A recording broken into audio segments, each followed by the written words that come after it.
Collector മേഘശ്രീയാണ് ഒരുക്കങ്ങളെ പറ്റിയുള്ള വിവരം നൽകിയത്. എന്തൊക്കെയാണ് ഇന്ന് ചെയ്യേണ്ട ദൗത്യത്തെപ്പറ്റി വിശദീകരിച്ചത്. അനീഷ് ഇപ്പോൾ എവിടെയാണുള്ളത്? ക്യാമ്പിലാണോ? എവിടെയാണ് കളക്ടർ ഉണ്ടായിരുന്നത് നിലവിൽ?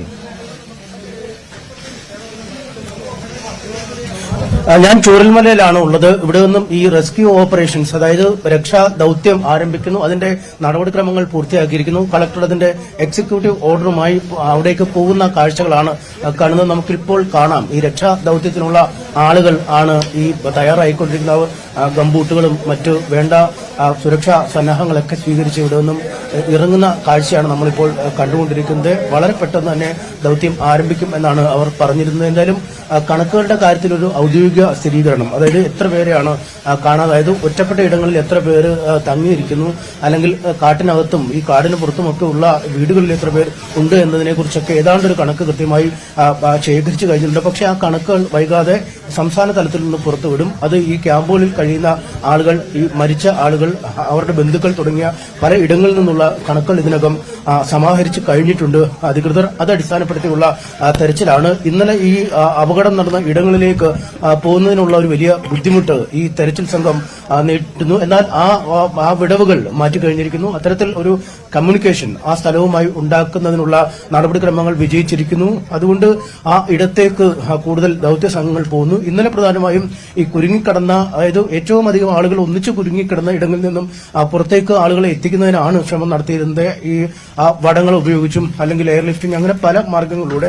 പക്ഷെ ആ സ്ഥലവുമായൊരു ആശയവിനിമയം നടന്നിരിക്കുന്നു. അവിടേക്ക് എത്തിപ്പെടാൻ കഴിഞ്ഞിരിക്കുന്നു എന്ന് തന്നെയാണ് കളക്ടർ നേരത്തെ പറഞ്ഞത്.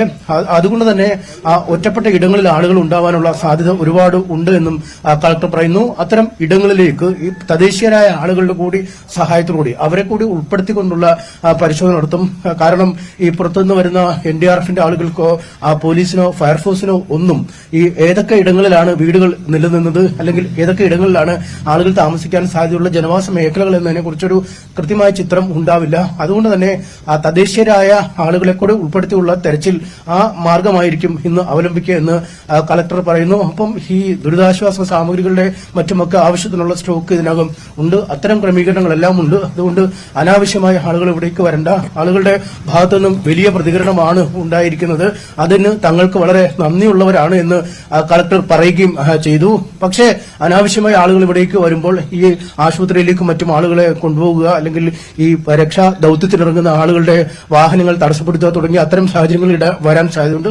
അതുകൊണ്ട് പരമാവധി ജില്ലാ അഡ്മിനിസ്ട്രേഷൻ, ജില്ലാ ഭരണകൂടവുമായി ബന്ധപ്പെട്ട് മാത്രം കാര്യങ്ങൾ നീക്കുകയാണ് നല്ലതെന്നാണ് കളക്ടർ അല്പസമയം മുമ്പ് പറയുകയും ചെയ്തിരിക്കുന്നത്. എന്തായാലും നിലവിൽ എല്ലാ ഇടത്തു നിന്നും നല്ല സഹകരണം ഈ സേനകൾക്ക് ലഭിക്കുന്നുണ്ട്. ഭക്ഷണമടക്കമുള്ള കാര്യങ്ങൾ കൃത്യമായി ആളുകൾ ഇവിടേക്ക് എത്തിച്ചു നൽകുന്നുണ്ട് എന്ന കാര്യങ്ങളൊക്കെ അവർ പറയുന്നു. പക്ഷേ പരമപ്രധാനമായ കാര്യം, ഇനിയും ഒറ്റപ്പെട്ട ഇടങ്ങളിൽ തങ്ങിക്കിടക്കുന്നവരെ, അല്ലെങ്കിൽ ഈ ദുരന്തത്തിൽ ജീവൻ നഷ്ടപ്പെടാൻ സാധ്യതയുണ്ട് എന്ന് കരുതുന്നവരെ രക്ഷപ്പെടുത്തുക, അല്ലെങ്കിൽ അവരെ പുറത്തേക്ക് എത്തിക്കുക എന്നാണ്. ഒപ്പം ഈ ചാലിയാർ പുഴയിലേക്കാണ് ഇവിടെ നിന്നും കിലോമീറ്ററുകളോളം ഒഴുകി മൃതദേഹങ്ങളും ശരീരഭാഗങ്ങളും ഒക്കെ ഒഴുകിപ്പോയത്.